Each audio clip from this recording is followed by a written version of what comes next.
Welcome to another episode. It's a Better Learning Podcast. I'm Kevin Stoller, and I have a repeat guest on this one. We're bringing back Rachel Wisnefski. She's joined us in the past with Amos Group and School Bond Finder, talking about election results in the past, but we really wanted to get into more of her history as one of kind of the emerging leaders, younger leaders in our industry, and we're doing some spotlight of making sure that the younger people are their voices heard because they are taking over in this generation. So Rachel, how are you doing? I'm doing great. I'm excited for, some warmer weather here in South Carolina and ready for the kids to kind of wrap up the year and get into the summer. Yeah. Remind me, what part of South Carolina do you live? So I'm very blessed and fortunate. I live in coastal South Carolina, one of the southernmost points in the Hilton Head Island area. Lived here my whole life, born and raised, and it's just gorgeous. I'm very much a beach girl. So growing up in the area, what was growing up? What was school like for you? It was fantastic. Our school district had a lot of programmatic choice options where we could really dabble in anything that interests us. I did ROTC and pottery and many different things that, I either took to or I didn't, but I was glad to have the opportunity to do that. And then summer times were fantastic because you've got the beach and the pools and just very much an island life, which is awesome. Well, that's what I used to live in Ohio, and that was kind of the train of minivans used to come from Ohio into Hilton Head. I'm sure you're used to it. Yeah, definitely. It's usually a running joke. If you meet someone that just moved here, you say, "Oh, what part of Ohio are you from?" Exactly. Yeah. Because yeah. A lot of our students are from there. Yeah. Now I'm in Arizona, and it's what part of Chicago did you grow up? Because it's like the joke here is Phoenix is just a western suburb of Chicago. So you guys just had a big golf tournament too. We did. It is. You should go to it. Whoever's listening to this should go to. It is not a golf tournament. It is. Oh, it didn't look like it. It is so hard to explain how unique this Waste Management Phoenix Open is. That goes on every year. So that goes on, ironically, about 2 miles from our kids' school. Oh, wow. So it like takes over like our whole life for the week. So we're coming off of it, and it's always Super Bowl weekend too. So that's us too. Here we have the PGA Heritage. It's the plaid coat that all the guys get. And it's always on Hilton Head at Harbortown Golf Links. And our school district models our spring break around when Heritage is going to be because so many kids are involved and the whole island really shuts down for it. Yeah. So totally get it. Crazy. Yeah, it's crazy. Yeah, it's crazy. It's so unlike anything I've ever experienced. So just to give you an idea, on Saturday, because there was a little bit of rain, so people were able to come back. They were 102,000 people over capacity on Saturday. Oh, wow. So it normally draws like between 400 and 500,000 over the tournament. And it's insane. Like I can't even describe like how unique this event is. And most people aren't even like watching any golf. It's not a typical golf event either. No. That's the thing. It's, a normal golf event, it's soft claps and whispers. And people are encouraged to go bonkers. Yeah. At the waste management one. So it was well. Yeah. Yeah. So give me an idea then. So growing up, going through school, what did you think you wanted to do? Oh gosh. The first thing I thought I wanted to do was to be a fashion designer. I had loads of journals that I used to draw in. I had all these ideas for clothing. And then probably around high school, I started being interested in law and actually did some job shadowing at a law firm my senior year of high school and ended up working for them every summer throughout college. And then that was not really the track I was interested in once I recognized what law school entailed. And it was not as glamorous as I thought. So I ended up getting my master's and my PhD after that and wanted to be a professor. Okay. And actually was going that route. And then I met our fantastic CEO and I jumped into the realm of education and no looking back after that. So how many years has it been though since you've been in the education field? So I've been in for, oh my goodness, when my daughters were little. I was a paralegal and then I entered into the education space. And so I think I've been in now for well over 10 years. Okay. Yeah. Yeah. I have So, a almost 13-year-old, 10-year-old, and a just turned 8-year-old. okay. I think last time we talked about some, our kids are similar age range in there. So yeah, we have 16, 11, and almost 8 here in the next week. So They keep you yeah, busy. it definitely changes the perspective too of like the type of work we're doing, right? Like it's like I feel like it's like yeah, it's almost like a huge benefit of being able to be like, all right, now I can see it from the parent lens, I can see it from the educator lens, I can see it from the school leader lens, the Oh, architects, like really be able to oh to yeah. do it. Yeah, Like, all kids are, everybody says, all kids are different and everybody learns differently or whatnot. But then once you actually have children and you are the primary person responsible for their foundational education, you recognize, oh my gosh, this kid does not take to this mode of learning. And this kid is completely opposite. And that one's just out to lunch. So it's a really good time though, and always an adventure raising kids and figuring them out and what makes them tick. yeah, So, it is. I mean, are there things that you take as a parent like with you into the work that you're doing? oh, absolutely. I think that's probably one of the biggest ones. I have a daughter that's neurodiverse, and so going through the challenges of even getting diagnoses and figuring out what makes her tick and how she learns best and what types of models for her day does she need. All of those kinds of things from parenting is probably the most important thing that I take into my role in work. And then also I'm a elected school board member. So that's a whole nother ball game, right? Yeah, So yeah. We'll talk about that. Talk how you got involved. What drove you to get involved on the school well, board side? so being a school board member is very much a thankless job and one of those that tends to make local news quite often. So I grew up in the school district that I actually represent. So I'm a product of the system here, and I was seeing a lot of contentiousness in the newspapers and decided something's got to give. I'm going to put my hat in the ring and see what happens from it. And I was fortunate enough that people backed me and I got elected. And now I'm on my second term of 4 years each. Okay.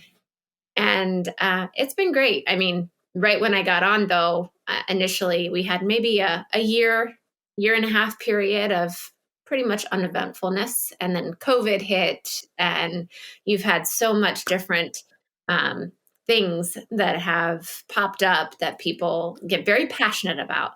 And it's important to listen to all sides and really just come to the table open minded and try to make the best decision. And it's been very fun, very challenging, but fun. Yeah, that's one of the voices we haven't had represented really well on this show. And we know how important it is. I mean, we usually have a lot more perspective from the school leaders, having superintendents on here. But what's your take? Like, what do you view as like your primary responsibility as the school board member? Keeping the focus on the kids.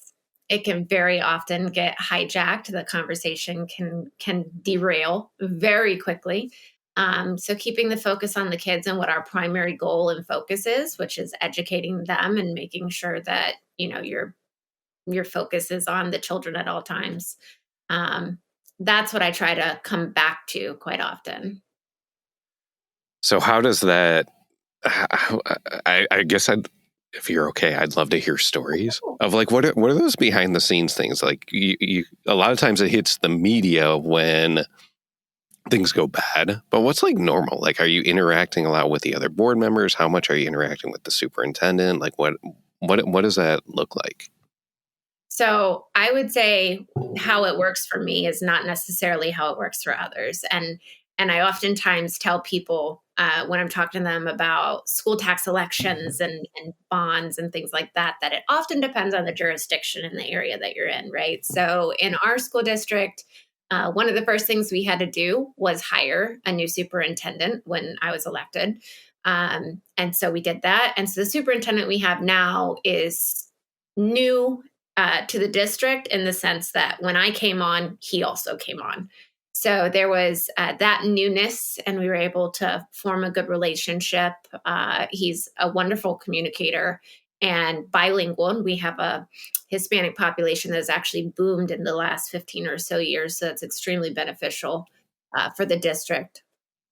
So he's a great communicator. I'm able to communicate with him, and he bounces things off of board members. I would say, from a board member interaction standpoint, I make it my practice not to necessarily communicate outside of the boardroom with other board members. I want everything to be very transparent. I want to have those communications in front of the public as much as possible. So I typically don't interact with people outside of the boardroom. And that's just how I operate. Some may do differently, but that's just kind of the stance that I've taken. I know there's conferences, like school board conferences, like every state, and, there's national ones that are on there. But most I don't, may or may not know what they're getting into until they're there. Like, do you feel like there's a training or what, what you're supposed to do? Or, no. So in South Carolina, where I am, we have a school board association, and there's the intro to school board membership, and our district provides different types of intro training and information, best practices, things on, Freedom of Information Act and all of that, which it seems like you're drinking from a fire hose when you first come on. You're also learning all the historical context of the district, why we are where we are, where we're trying to go, 5-year plans, 10-year plans, and it can be very overwhelming at first. So unless you're someone who's already sat in that seat or been in a similar situation, it is a lot. From a national training perspective, I don't think there really is too terribly much, although there's different organizations that provide model policies to school boards, which is helpful. One of the things that I did actually coming on to the school board, and also was beneficial for my work at School Bond Finder and the Amos Group, was I took a certification course through Georgetown University. They have a certificate in education finance course where you go and you do little mini residencies as well. And Dr. Marguerite Rosa is the main professor there, and she is a wealth of knowledge. And I would tell anybody that's either a CFO, a superintendent, or a board member that program for me, very much when getting back to the student and drilling down to the student, that program really helped to keep the lens from a financial perspective on the student. And it was beneficial for sure. So you probably have one of the best viewpoints from your experience professionally and with school board. And what's your take on what you're seeing kind of finances in school right now? So from an individual school or a district perspective or a state, it really depends on how you're drilling it down, right? You've got in South Carolina and at our district, we are not heavily reliant on federal funds or even from a huge perspective, the state funds. We are locally funded primarily. And primarily through real estate taxes or for sales tax? And I would say that no state does it perfectly when it comes to funding, right? You've got some states that are more heavily reliant, where their districts don't have the local tax base, so they're more heavily reliant on the state for funding. And in our case, we're not. We're more locally funded.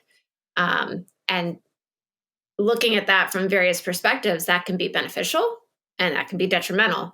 You have a huge real estate balloon go off and you're in trouble.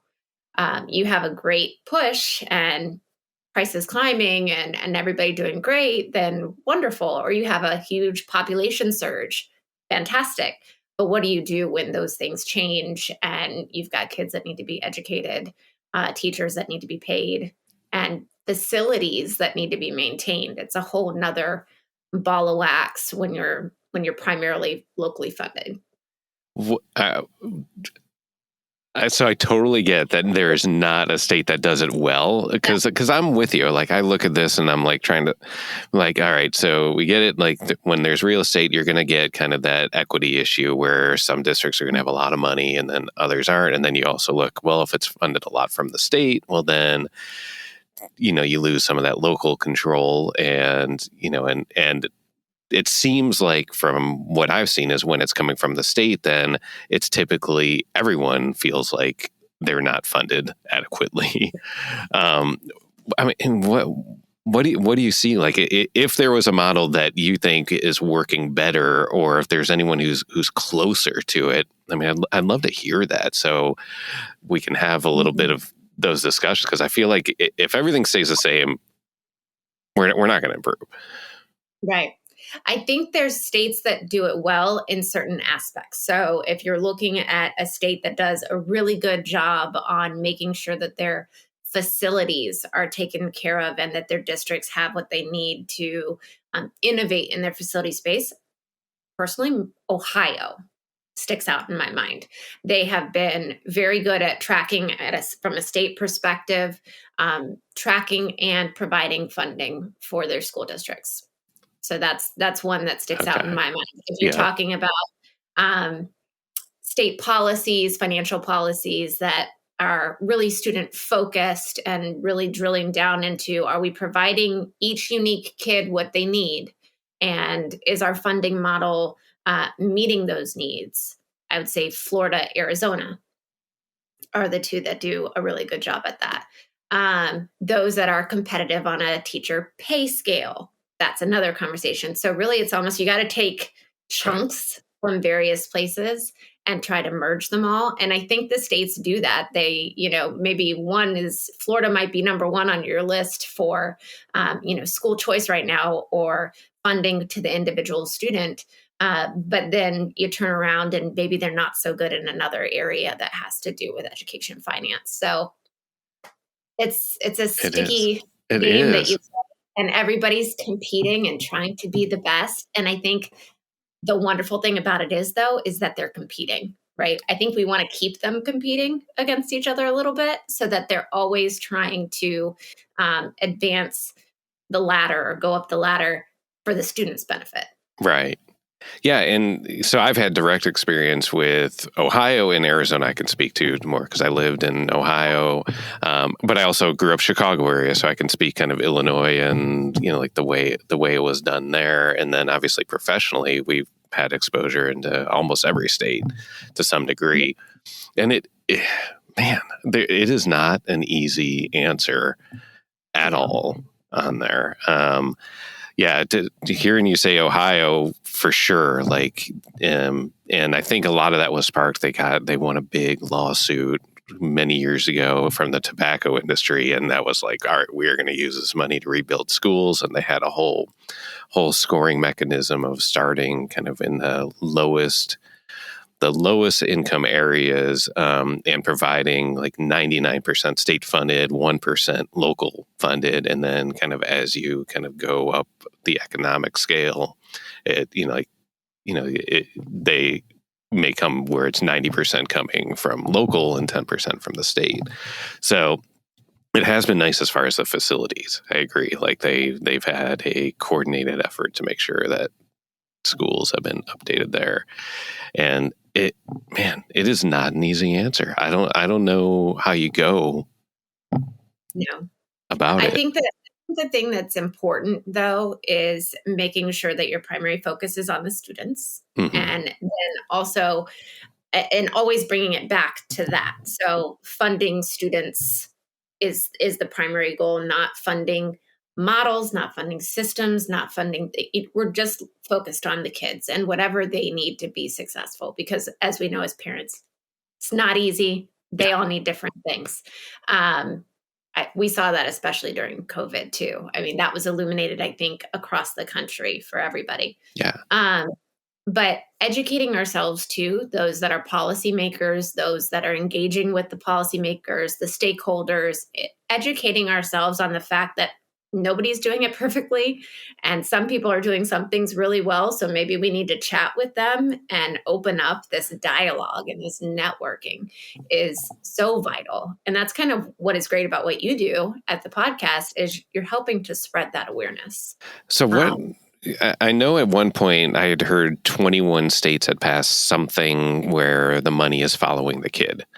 I don't know how much you get into kind of that side of tracking it, because I know you're looking a lot at the bonds and looking at kind of what's election. I didn't know if you track anything else that's looking at any of the other legislation or things like that. Not unless the funding that is for the student is tied somehow to facilities, which is a relatively new space that is where policy is changing. And I know they've done some of that in Florida. I think it was maybe last session where the funding, they're trying to bring things more in line with each other because they've been, I believe, so school choice friendly. And it's a very big charter state as well. I think they're trying to equalize things as much as possible. But I don't know really any others that are doing the funding following the student in regard to facilities, where it has an effect on facilities funding. And I don't follow it as much in just the backpack theory. Yeah. The other thing, which I'm going to have to share with you, we'll start sharing it here, but this nonprofit that called Second Class Foundation that is kind of affiliated with the podcast, it's all about how to improve education through the use of media and storytelling. And one of the first projects that we're funding is we're doing a docuseries around just kind of looking at what is education like right now. I feel like it's misrepresented a lot in the media, especially, I mean, for people who are not in the industry, and it's just misrepresented. And one of the stories that we're following is actually in Idaho, and this building is, that in this community is just it's just way past its lifespan. Like, it was never intended to be able to survive as long as it has, and they're just like patching it. But they're running into the issue is that in Idaho, it's a super majority vote is required to be able to do anything. So to get, that 67% of the community to vote to increase their local taxes is really hard for them to do. So we're hoping the more we can kind of show these stories and get people to understand the way it works. And so I'm excited to share that. I'll definitely. That's fantastic because that's something that when I have conversations with people and they're first learning about school tax elections and bonds and the dollars, obviously they're interested in where the opportunity lies for companies. But there's that little nuance. And I say it, I don't even know how many times a day I say, it depends when someone asks me a question that has to do with a specific state or their industry. 9 times out of 10, it depends because there's so much different regulatory or statutory differences amongst the states that, like in Idaho, having a supermajority and getting that, then, I mean, I don't know where the hope lies amongst the districts. Thank goodness they keep trying, and thank goodness you're illuminating the conversation, because I don't know how you enhance those facilities otherwise. It's the primary funding mechanism of maintenance and new facilities. Yeah. And it is, I mean, I just watched kind of the first cut of it. And, we're still working on it, but it's one of those things that you look at it and you're like, this is disaster written all over it. Like, something bad is going to happen probably before something good happens on there. And then there's going to be all the, the finger pointing and everything after the fact. So hopefully we can illuminate some of these things and be able to address them earlier. But I think there's still a lot of that. And then I think there's still, that I'm always on the optimistic side, and I'm going to kind of wrap things up as we do on your optimistic side, that I don't think school needs to look like the way it did, before. So just because there's a building and that was the way it was does not mean that's what education has to look like moving forward. What's been the most optimistic, or what are the things that you're excited about, or things that you're looking forward to from the viewpoint that you've had so far? Yeah, I think so. During COVID, there was a lot of apprehension, I think, in the education community and the stakeholders, the different solution providers that are working in the education space. And so people weren't sure, how is this going to shake out when we turn the corner? And one of the things that brought me a lot of optimism, and I've been trying to share it and scream it from the rooftops, is that from a facilities perspective and school tax elections perspective, nationwide, we're sitting very pretty. There is an increased quantity of opportunities that are actually going to vote. So school districts are making that ask and making it more often. And the dollars are getting passed at very good percentage. So that makes me excited to know that, because it's long range, right? It's going to be 10 years from now. Those kids are still going to be benefiting from the things that are being approved today. And that's fantastic to know that they're going to be in safe, new, modern, innovative facilities that, there's jobs we can't even fathom right now that 10, 15 years from now, those kids are being educated on those potential jobs. So that's just exciting for me. Yeah. Good. How, all right, I'm going to wrap this up of, like, as a parent, what do you want for your kids? Like, what does success look like for them? Opportunity.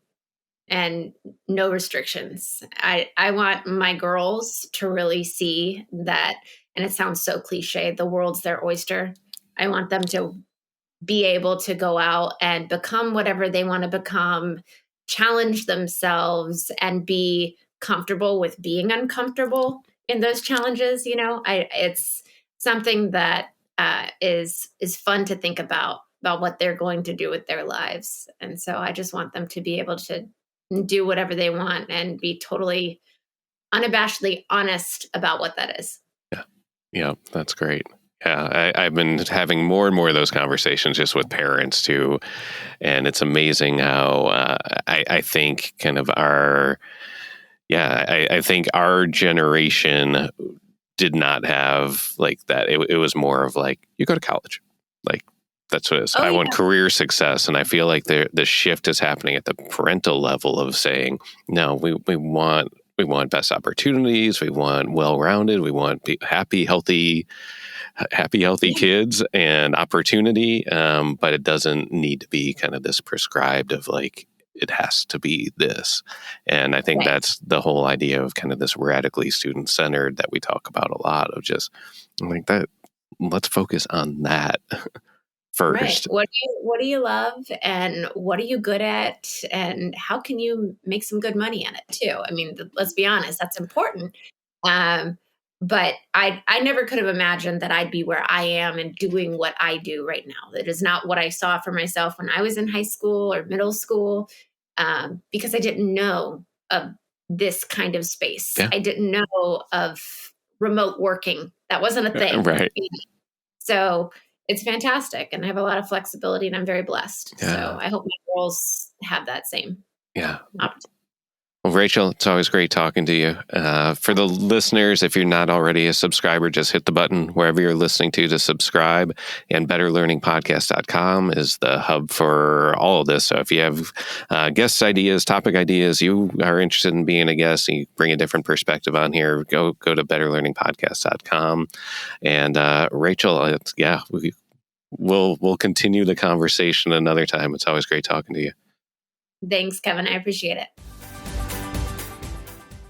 The views and opinions expressed in the Better Learning Podcast are those of myself as an individual and of my guest, and do not necessarily represent the organizations we work for, the Association for Learning Environments, K-12, Education Leaders Organization, or Second Class Foundation.